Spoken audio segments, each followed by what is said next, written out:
Minister, just on this day that the nitrates derogation has been confirmed for Ireland for a further 3 years, could you comment maybe about the Habitats Directive aspect of it? How's that going to work, and the engagement now that has to take place with the farm organisations on that?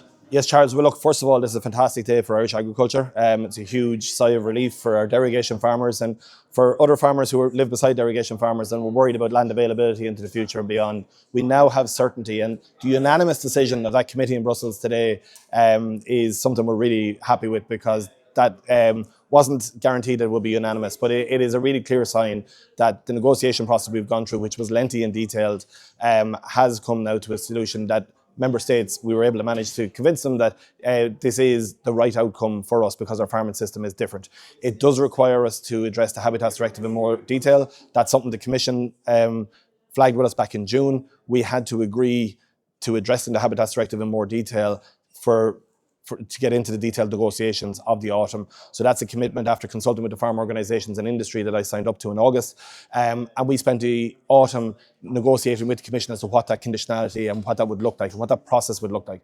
It involves my department having to take on a lot of ecologists and do a lot of work in that space. I want to take that in-house and manage that so that we can do that and keep control of it. We didn't obviously hire staff prior to this decision because we weren't sure we had a derogation into next year. Now that we do, we will set about a recruitment process there and putting a structure in place that allows us to do assessments on a catchment and a sub-catchment basis.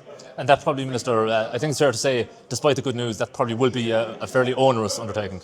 It's an onerous undertaking from my department. It won't impact farmers directly. And the other important element that I got into the negotiations, into the text, was that farmers are all treated equally. I couldn't have the farmers that the first catchment was addressed being treated differently than others. So every farmer will find out about their catchments and that process at the end together. And that's an important process too. We have the time here now to address that, as well as the new measures on the Nitrates Action Programme.